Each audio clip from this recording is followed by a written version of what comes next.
Good evening and welcome once again to Fired Up. I'm your host for the show, Bob Irwin. We are coming to you live from Rigel Studios here in Las Vegas, Nevada. This show is about guns, related politics, and self-defense issues. Fired Up is on our website, firedupwithbobirwin.com. A new show is posted every Thursday around 5 p.m. We're going to run this one around 6 p.m. because we're doing a little goofy stuff here tonight. The show also appears on YouTube and numerous other media. The audio feed is broadcast for radio listeners Saturdays at noon on the Nevada Talk Network. That is KELY1230.com. You can do that to find a station in your area. We still, at this moment, don't have one in Las Vegas, but it's every place else. You can drive anywhere outside of Las Vegas and you'll get our show Saturday at noon. If you have questions or comments, you can send an email to bob@firedupmail.com or leave a message on my office recorder, which is 702-257-1060.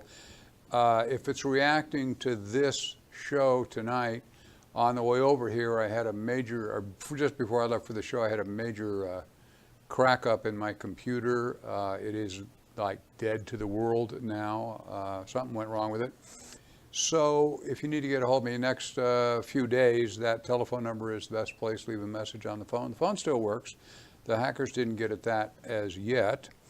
If you leave your contact information with your question or comment, I will call you back and we'll go from there. Any questions that are sent to my guests will be forwarded to them. My guest today is a local gunsmith, so you should be able to find him. Anyway, that's Chris Eifelt sitting right here to my left.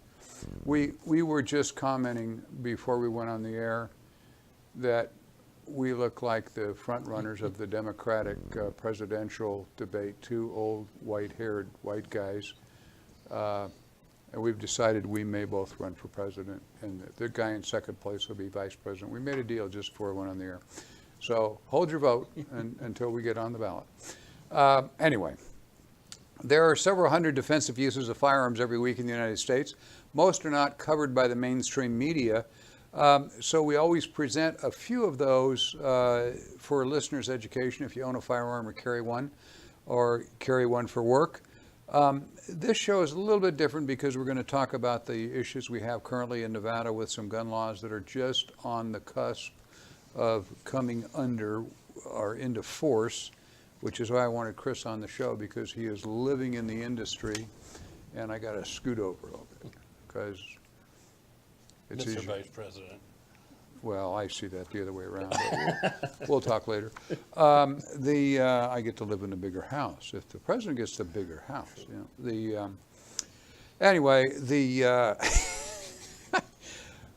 we're going to talk about one shooting night, but then we're going to talk about these gun laws coming up. My guest today is gunsmith and all-around NRA booster Chris Eifelt. Chris, a bit of your background, if you would. My wife and I, we own CCS Gunsmithing. It's at 2216 South Rainbow Boulevard, which is Rainbow and Sahara. We're right up by Harley-Davidson. We do pretty much full-service gunsmithing. We just don't work on anything class 3. It's not that we can't, it's just that we don't have time.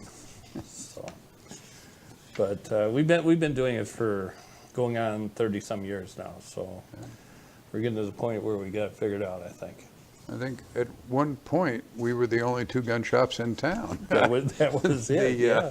Years ago, I found an old phone book that I have, and they'd only list Chris and I and one other little tiny store. I can't remember who it was. George Tsukamoto's place. Yes. And he went out of business. But we were kind of it. The old days when only 7 people lived here.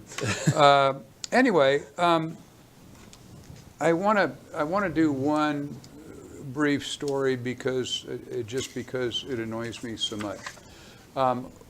We had most local media, all the stations, ran a story yesterday on the 24th. This is the 25th today.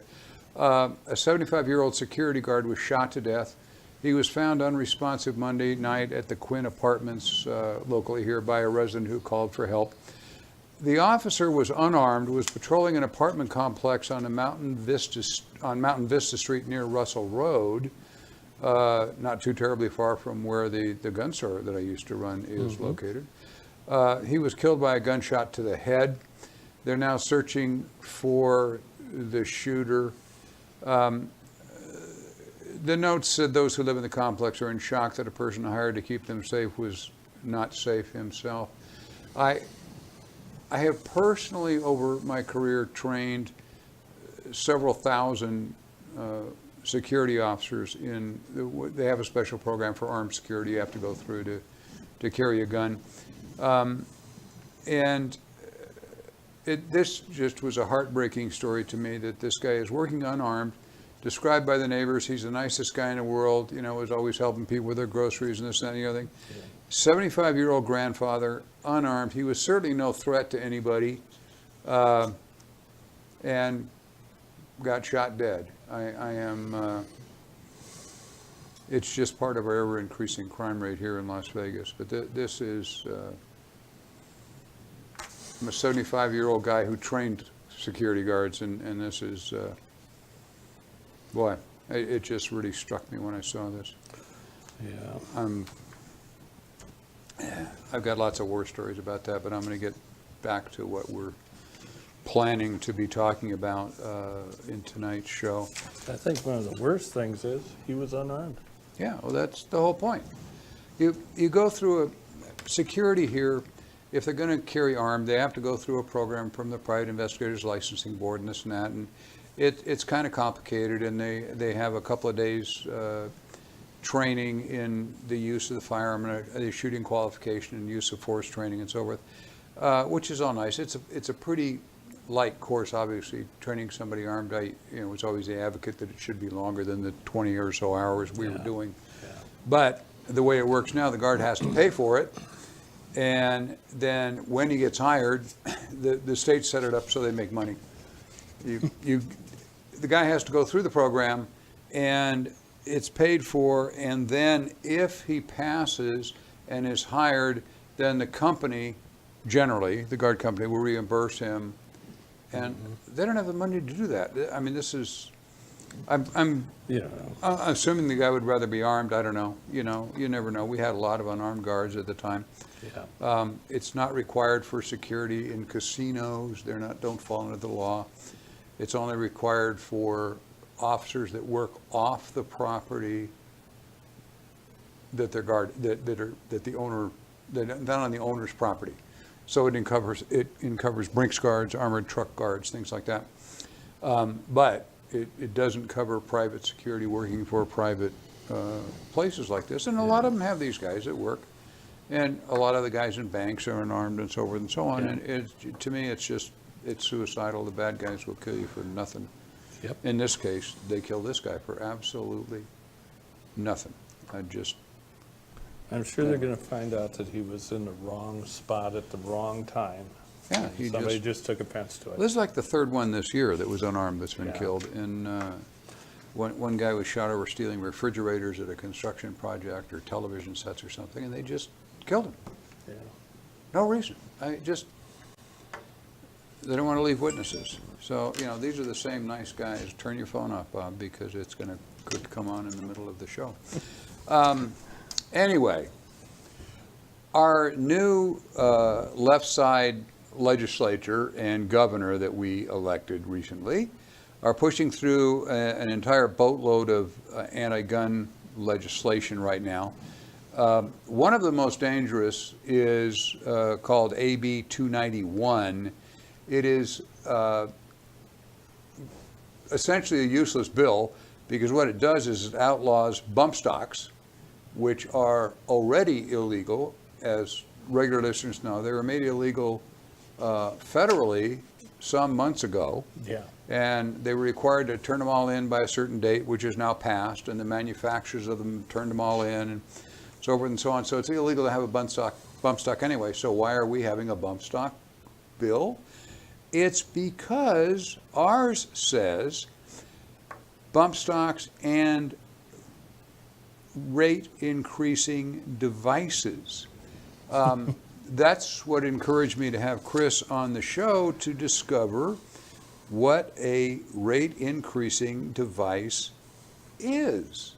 how do we determine,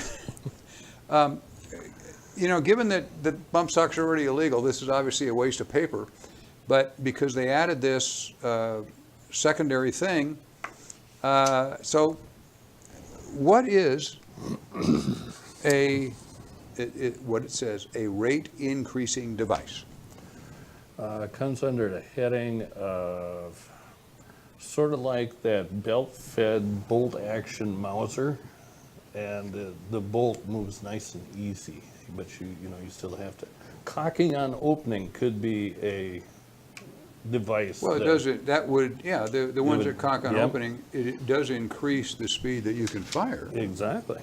So it could come under the heading of anything to do with revolvers or semi-automatics.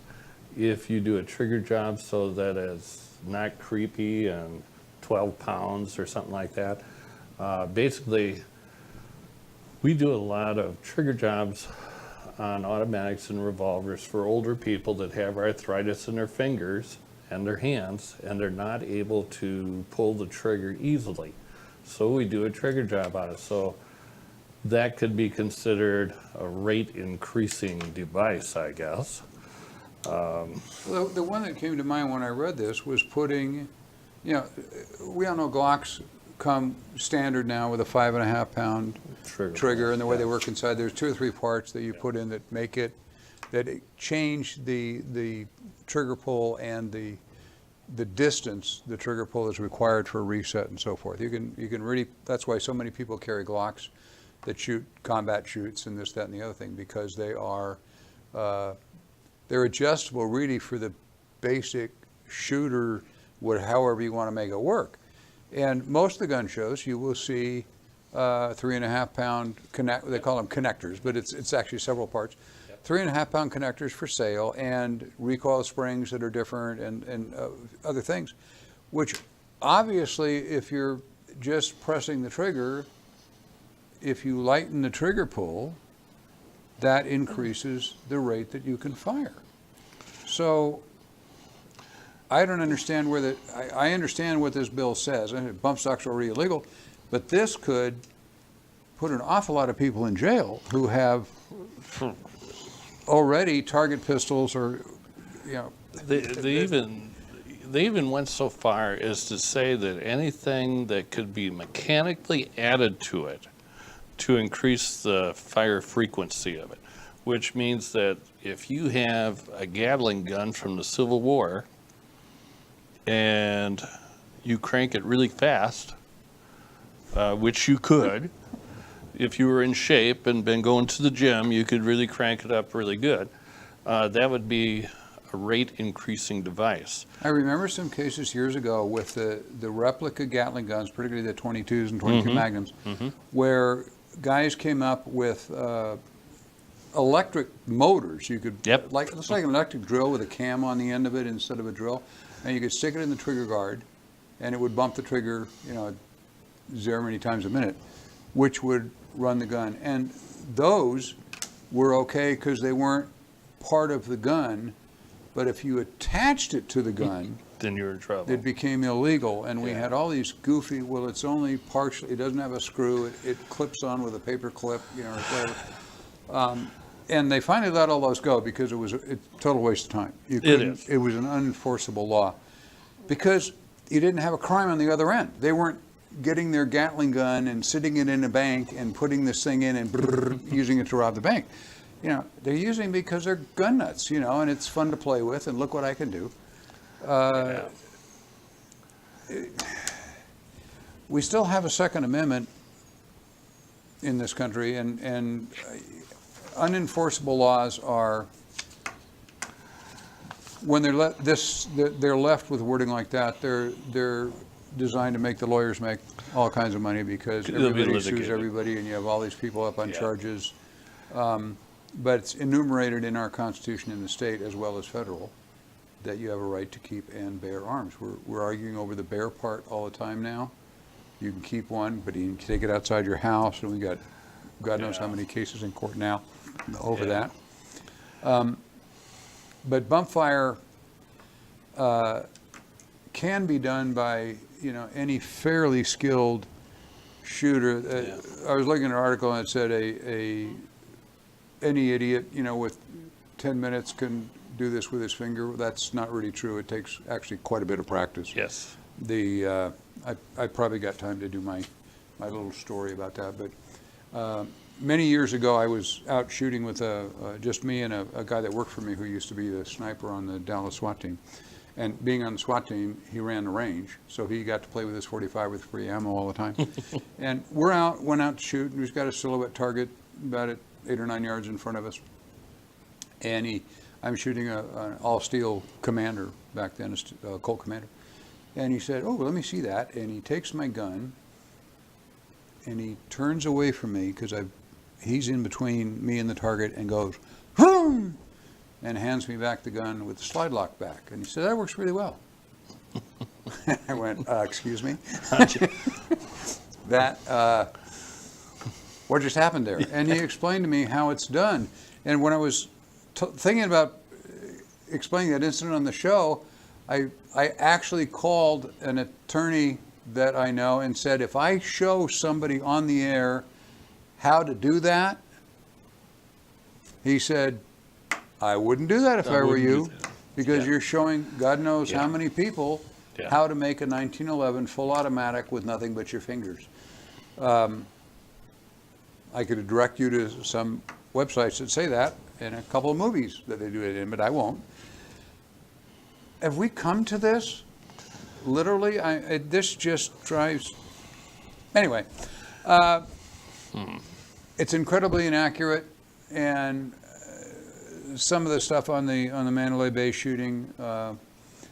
There was one article that I ran across looking into this, that the lady who put this bill in to outlaw bump stocks in one of the states, I don't know, it was here or somewhere else, but was a survivor of that horrible murder in here. And the guy critiquing the article said she's really lucky that the guy was using a bump stock instead of a real full auto. Absolutely. Because he'd have killed twice as many people. Because they're really hard to control. They just go all over the place, and we're probably not going to talk about that anymore. They're inaccurate, and go to Chris's shop, and he will also not tell you how to do what I just said. What it comes down to is that poor lady that was a survivor. It comes down to the old Clinton mantra that don't interrupt a good story with facts. Yeah, exactly. Anyway, we have a really, truly dangerous attachment coming to this bump stock bill, that they're adding things to it. And that is only one of them. The really dangerous is the cancellation of the pre-exemption in counties and cities and townships. Right now, the state of Nevada has preemption in making firearms laws. No other entity smaller can make any laws about guns except where you can shoot in their jurisdiction. You can't shoot at Macy's, you know, and you have to be at a legal range or someplace where everybody shoots that's licensed. And they regulate pointing guns at people and things like that that are criminal stuff, you know. Yeah. Now, if this preemption goes away, which is what's attached to this bill, each city, county, township can make their own gun laws. So we'll go back to the mix of gun laws we used to have, where you had to look at where you were standing to see if your gun was legal in your car and that sort of thing. Yeah. Back when you couldn't have a gun in your car at all if you were in North Las Vegas, but you had to be over there and where the line was and which side of the street you're on, and could you drive down Maryland Parkway past UNLV with your gun in your car? Well, you could, except you have to be on the side opposite UNLV, because the jurisdiction of the university went out to the center line. They've changed that now. It goes all the way across the street, by the way. Anyway, we're going to have all these entities making their own rules. which will be next to impossible to tell whether or not you can have your gun. And they can also put back in the dangerous part, no gun shows. We don't want any sales. You know, we already have the background check thing coming back in, but it's preempted under state law. They can't put that back in until 2020. But the cities and counties can, and we can get registration again of handguns or all guns or assault weapons, whatever the hell that is, or. And all of these little entities will be able to make their own rules. My general use attorney, Don Green, who often appears on this show, when he looked at the way that was worded, he said, well, we were at a gun show. And he said, this may be the last gun show over here because we're in the city of Las Vegas and they can use this to outlaw gun shows. And I went, what? And he said, look at the way it's worded. Or they can put a fee on a gun show that's $10,000 to have a gun show, or it's a $500 minimum to get in because they have to supply police and so forth and so on. Whatever they want. So we're the city council in Las Vegas and Henderson and the county commission in unincorporated Clark County and Boulder City and so forth can put in their own rules as they see fit. So we have to be very careful who we elect. That's the key. All of this can be turned around. Now, most of this, they can put it into effect now if the governor, our Governor Sisolak, declares that it's a public safety issue. He can put that in. He can't change the things that are already in the state law. So he can't use the lack of preemption to make background checks required, but he can let the cities or counties do that, or close gun shows or whatever, depending on how you read what his intention is. So while we're on that subject, we have a local election here now. The Las Vegas City Council is up for election. It's the second week in June or something like that? I think so. 4th or 5th. I looked it up and I can't remember what it was now. If you live in the City Council Ward 2, you have two very pro-gun conservative candidates, unfortunately, running for the same Ward 2 seat. The other two wards have Democrats running on both sides. There are three could be elected, but the two of them, we don't even have a Republican in it because it's nonpartisan. They have the two highest in the overall primary go to the election because it's not based on Democrat and Republican. Anyway, we have Victoria Seaman and Valerie Weber. They both live in Ward 2, so you've got two very pro-gun, wonderful candidates there. They can't pick where they run because you have to live in the ward that you want to run in. That's something that doesn't seem to apply to the Democrats quite every time, but it applies to Republicans. Both of these women carry my personal endorsement. Valerie has more political experience, used to be in the state assembly. She is very, very knowledgeable on laws and basically how the sausage is made. Victoria is wonderful. She's an incredible hard worker, conservative as you could possibly get. I don't have a choice between the two. Either one would be fine, but I hope the voters figure out which one of the two they want. Either one will do just fine. And the one that loses, we're going to try to put in an assembly seat again. Absolutely. Next year. On the Clark County Commission, this is for unincorporated areas of Clark County, we have one conservative running in District C, that is Stavros Anthony. Stavros, I've known this guy 25 years and I can't say his first name right. Stavros Anthony, he's running for re-election in District C. He's very, very likely to win his seat. He's really well respected. He's a retired Metro officer and supervisor and whatever.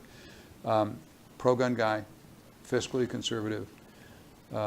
The problem was, of course, he's going to be one guy with 6 other Democrats, as is now. If we win the one seat in the city council, we're going to have one guy, one lady with, they're going to get outvoted And so they can't stop any of this stuff. They can yell about it in the meetings, but They can at least make the public aware. we need to elect conservative people this go around. Yes. Which brings me to my next plug.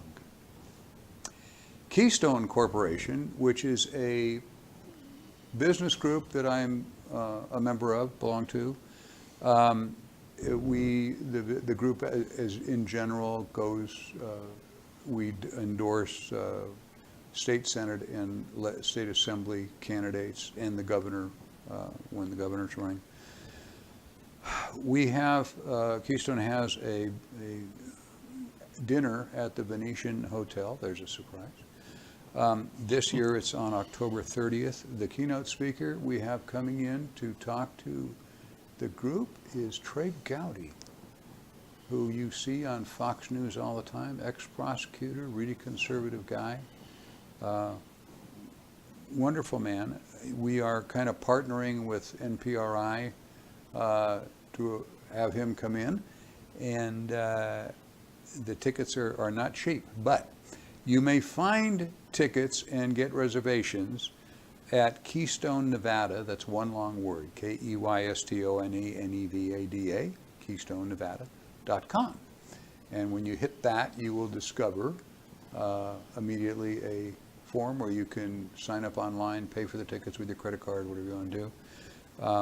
It will be the conservative event of the year and a great starting place for us to take back the state legislature come next year.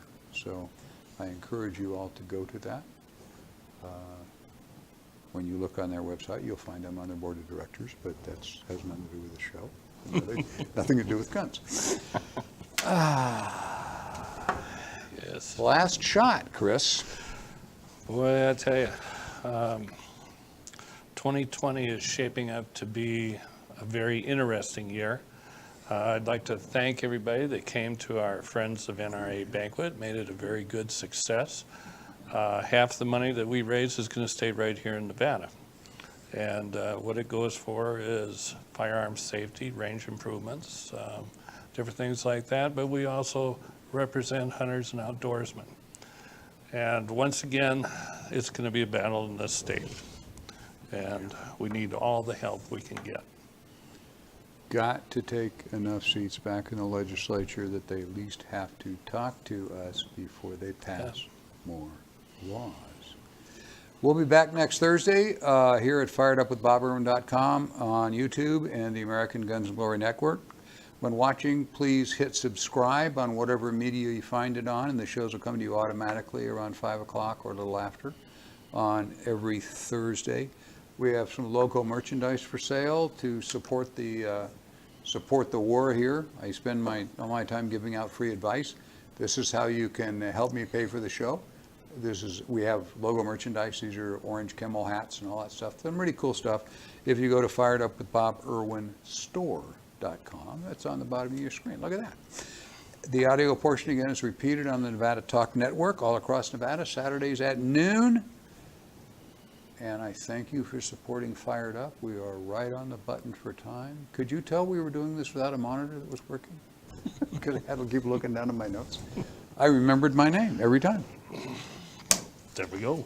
And vote for the two white guys with the glasses and the white hair.